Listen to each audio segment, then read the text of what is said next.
Hello, so this is going to be the second installment of Sunday Night Cinema, and this one should actually go up on Sunday night, which will be a miraculous feat, even though this is only the second one. I don't know, whatever. This is kind of the Ed Norton slash Brad Pitt slash David Fincher edition, because there's two films by each of those people, some overlapping. First film, which I made a whole video about because I'm like obsessed with it, was American History X.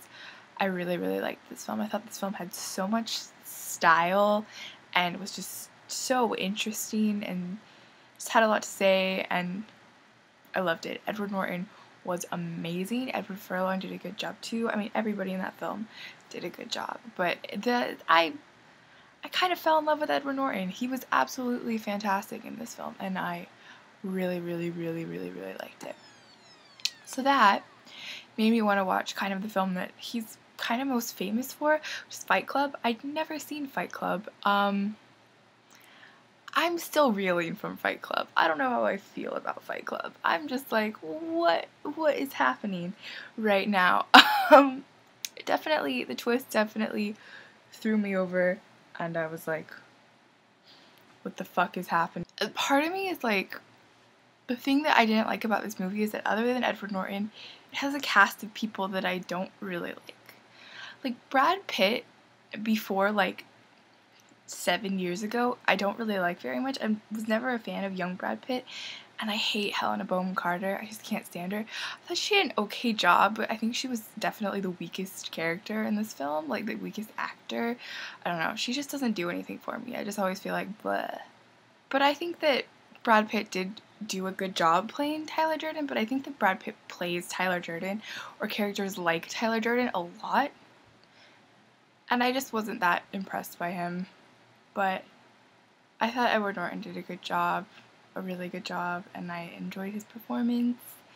And I could go on about all the things that it says about, you know, modern notions of masculinity and all of this shit, but I enjoyed it, but I didn't love it. I think I need to watch it again. The next movie I did really love, and I've tried to watch this movie so many times. Something always happens. Like, I get like halfway through, and then I have to stop watching it, or I get distracted, or whatever. So I've never actually watched the whole thing. And the movie that I'm talking about is Psycho, a classic Alfred Hitchcock movie from 1960, starring Anthony Perkins as Norman Bates and that chick whose name I can't remember. Put it right here. I loved this movie. I loved this movie so much. Alfred Hitchcock has so much style. His films just always have a certain esque to them, which is really pleasant, and he knows how to use a camera to create angles that just enhance his films so much and create that suspense. And this movie has aged so well to me. I mean, obviously there's some parts of it that are like really, like when the mom gets turned around and the stabbing scenes, you know. But I think it kind of draws on the fact that those elements don't really mean anything in a horror film, and those are kind of the elements, like technical, like visual things, are kind of what horror films rely on these days, and I think this film really points out how those aren't really necessary, because I still think this movie is scary. Like, just the actual idea of what's going on is frightening. And I think that's what makes a horror movie successful, is when the actual, like, the concepts are terrifying. I really liked it. And holy shit, Anthony Perkins or Tony Perkins, is so good looking. He is so good looking. And he did a great job. He did a really good job, though.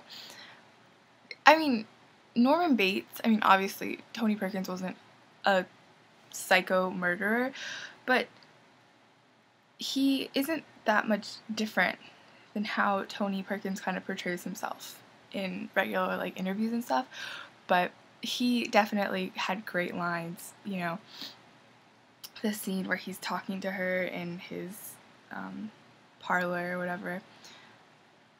It's so good. The writing is just phenomenal in this film. So yeah, again, it's a classic. Of course I liked it. It was great. Then I watched Moonrise Kingdom, the new Wes Anderson film, and I'd seen this before. I saw it in theaters a couple of times. I love this movie. Wes Anderson has a certain style that a lot of people like and a lot of people think is overrated and stupid. I happen to really like his style. I think there's something cozy and inviting about his films, and their quirkiness just draws you in and makes the characters lovable, if not believable. And this film had a really good cast. You know, it's Edward Norton is in it, Bruce Willis is in it, Bill Murray, Frances McDormand, Harvey Keitel is in it. Just a really great cast. Oh, and Tilda Swinton as social services. It was just so playful and childlike but sweet.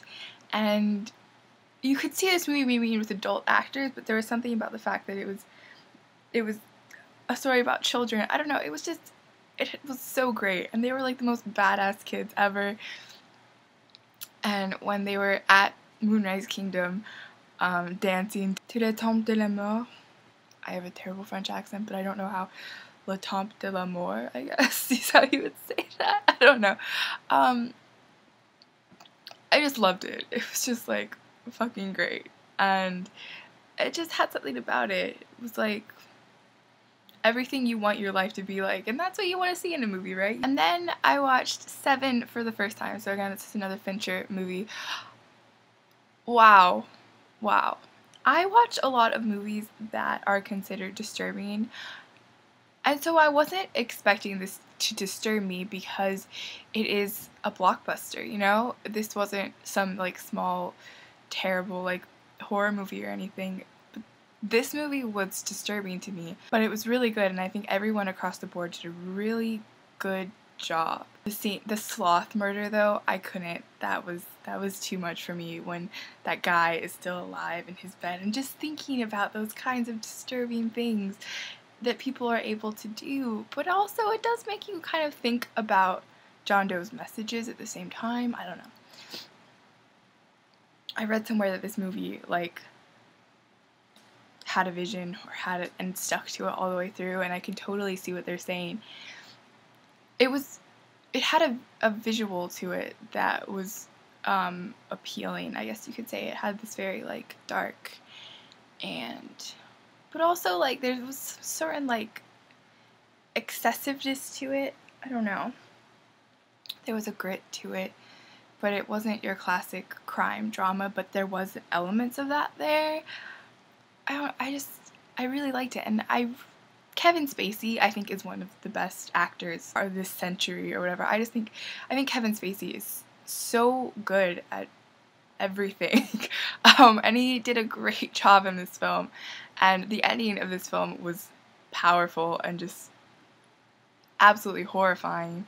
I always think a film is successful when, one, it does make you think, but also like really gets you involved in it. And you were really involved in this film by the end. And Brad Pitt did a great job in the ending. I thought he acted that so well. And through the entire thing, I think Brad Pitt did a really good job. As did Morgan Freeman. Morgan Freeman's Morgan Freeman. He was great. So yeah, that's that. And the final thing I watched this week was Elf, because Halloween is over, so now I'm in the Christmas mood, and I wanted to watch Elf, and I love this movie. Like, it's Elf. It's Elf. This is like a Christmas classic for my generation, and Will Ferrell is hilarious, and just, I love this movie. So that's it. It's really short, which is good, because no one wants to watch me ramble on for 7 million hours like I did in the last one. So yeah, tell me what you watched this week, and I'll see you next time.